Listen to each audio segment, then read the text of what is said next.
The system loves borrowers. It hates savers.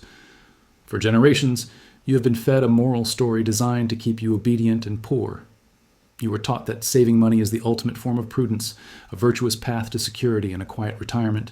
Your grandparents tucked away portions of their paychecks into savings accounts, trusting that their discipline would be rewarded by the passage of time. But today, on Finance Through Time, we are declassifying the reality that the architects of our financial system never wanted you to understand. In a world of infinite debt and managed inflation, saving cash isn't a virtue. It is a voluntary donation to the elite. The game is rigged to ensure that those who hoard the currency lose their time, while those who master the art of borrowing capture the future. This is the system paradox, a structural heist that has been operating for centuries, and it is time you saw the gears moving. To understand how the world flipped the script on value, we must look at the anatomy of the silent tax. For most of human history, money was a measure of labor already performed. If you had a gold coin, it represented hours in a mine or days in a field. But in the modern era, money has stopped being a receipt for the past and has become a claim on the future. Since 1971, when the dollar was severed from gold, money has become a pure instrument of policy. This shift allowed central banks to target a specific rate of decay, usually 2% inflation per year. They tell you this is for the health of the economy, but the math reveals a darker purpose. At a steady rate of 2%, your money loses half of its purchasing power in about 35 years. If you are a saver, the system is programmed to confiscate half of your life S-work by the time you're ready to use it. History provides a cold blueprint of this betrayal. Consider the crisis of the 3rd century in Rome. Roman emperors, desperate to pay their legions and fund a bloated bureaucracy, began the process of debasement. They took the silver denarius and mixed it with copper, pretending the coin was still the same measure of value. The citizens who saved these coins were the primary victims. Their wealth didn't leave their pockets, but its power evaporated. Meanwhile, the state, the world's biggest borrower, benefited immensely. They could pay off their old obligations with new, diluted coins that cost them almost nothing to produce. This is the eternal rule of empire. Inflation is the mechanism that lets a debt-based economy survive, by melting away the burden of the borrower at the expense of the saver. The same trap was set during the price revolution of the 16th century. As Spanish silver flooded Europe, the supply of money outpaced the supply of real goods. Prices quadrupled in a single century. Those who handled the silver first, the royals, the merchants, and the bankers, profited by spending the early money before prices adjusted. But the ordinary worker, living on fixed wages and trying to save for a future, found that their coins bought less bread every single year. This is known as the Cantillon effect, and it is the ultimate weapon of wealth redistribution. New money enters the economy at a specific point, and whoever touches it first captures reality at yesterday's prices, while the saver, at the end of the line, pays the inflated retail price for their own survival. In the 20th century, this heist was institutionalized through financial repression. This is the quiet art of keeping interest rates artificially lower than the rate of inflation. If your bank offers you 1% interest while the cost of living rises by 5%, you're not earning a return. You're paying a 4% annual fee to keep your money still. The government, drowning in record-high debts of over $300 trillion, needs your savings to lose value so their unpayable obligations become manageable. They are effectively confiscating your time to balance a ledger they broke decades ago. The system doesn't want you to be financially free. It wants you to stay in motion, running faster and faster on a treadmill that is being pulled backward by design. The most successful fraud in history wasn't a back-alley scam. It was the normalization of debt as wealth. In a system where money is lent into existence, debt is the only thing that creates more currency. This means the borrower is the engine of the machine, while the saver is merely the fuel. When you take a mortgage, you're creating fresh money that flows into the system, lifting the prices of assets for those who already own them. When you save cash, you are holding a decaying asset that the system is actively trying to dilute. The elite understand this distinction perfectly. They do not hold cash. They hold debt-fueled assets, land, infrastructure, and monopolies that appreciate faster than the currency can die. As we stand on a mountain of $315 trillion in global debt, we have to ask, why is the person who borrowed the most the one who was rescued first? In 2008, when the reckless gamblers of Wall Street faced the consequences of their leverage, the system didn't let them fail.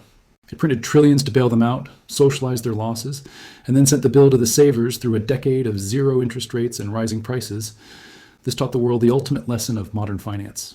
Risk is rewarded when it is large enough to threaten the system, while caution is punished because the cautious have no leverage over the state. The salary lag and the erosion of purchasing power are not accidents of the market. They are the methods of the machine. Your labor is priced in the past, while your survival is priced in the future. The system is a giant wealth pump, and the paradox of debt is the valve that ensures the flow only goes in one direction. Once you see the heist, you can no longer unsee it. You are a battery in a circuit designed to lose its charge, but you are also the only one who can decide to stop measuring your life by the digits they control. The betrayal of the saver is the silent contract of the modern era. We are told to work for a currency that is programmed to lose its shine, while the elite are encouraged to borrow that same currency into existence to capture the world's real resources. Today on Finance Through Time, we reveal the final layer of the system paradox, how the machine uses your patience as an insurance policy for the reckless. You were raised to believe that avoiding debt was the path to freedom, but in a world of infinite printing, the borrower is the pilot and the saver is merely the fuel. To understand why the system hates your savings, you must look at the transition to the debt standard in 1971. The moment money was severed from gold, it stopped being a receipt for work already done and became a claim on work yet to be performed. This shift turned the global economy into a giant pyramid of obligations that requires constant expansion to avoid collapse. Because money is now lent into existence by commercial banks, debt is the only thing that creates more currency.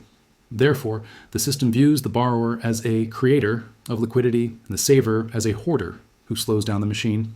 This is why you are punished with financial repression, where interest rates are kept artificially lower than inflation, forcing your hard-earned wealth to evaporate quietly while you sleep. The borrower wins because they utilize the Cantillon effect to buy the future at a discount. When the system injects new credit, it does not reach everyone at once. The first ones, the mega corporations and the ultra-wealthy, receive this fresh liquidity first and immediately use it to acquire unprintable assets like land, monopolies, and strategic infrastructure. By the time that money trickles down to your paycheck or your savings account, prices have already adjusted. You are paying the inflated retail price for a world that has already been bought out from under you by people using borrowed money that has not yet lost its purchasing power. You are providing the labor. They are providing the leverage. This hierarchy was solidified in the wreckage of 2008. When the reckless gamblers of high finance saw their debt-fueled pyramids begin to crumble, the system did not let them fail. Instead, it performed the ultimate moral heist. It socialized the losses and privatized the gains. Governments issued trillions in new debt, which central banks purchased with digital entries, and the bill was sent to the savers through a decade of zero interest rates and rising living costs. This taught the world a chilling lesson. If you borrow small, you have a creditor. If you borrow trillions, you have a business partner in the state. The cautious saver, who had no leverage over the system, was left to carry the weight of the bailout through the slow erosion of their life's work. We see the same pattern in the modern phenomenon of stock buybacks. In the 21st century, corporations frequently borrow billions at low interest rates, not to build factories or hire workers, but to buy their own shares. This accounting alchemy artificially inflates the stock price and boosts executive bonuses without creating a single unit of real value. It is a system designed to reward those who own the debt-fueled assets while punishing those who trade their limited time for a fixed wage. Growth has been replaced by extraction, and the middle class is the mine from which that value is taken. The architecture of your financial prison is now moving toward its final evolution, central bank digital currencies or CBDCs. In this era, the punishment of the saver will be automated. Imagine money that can be programmed to expire if you do not spend it, or accounts that apply negative interest rates to force you to consume. The system will no longer need to rely on the silent tax of inflation. It will have direct, granular control over your sovereignty. The gap between the first ones and the late ones will become a permanent digital chasm. You will be told this is for stability, but history tells us it is for concentration. So, how do you exit a system that is designed to consume you? The answer is not to play their game better, but to stop using their scoreboard. Real wealth is found in things the system cannot print, clone, or delete by a central decree. It is found in productive land, the original ledger that has outlasted every paper empire in history. It is found in tangible commodities that have intrinsic utility regardless of the exchange rate. Most importantly, it is found in specialized skills and networks of trust that operate outside the official corridors of power.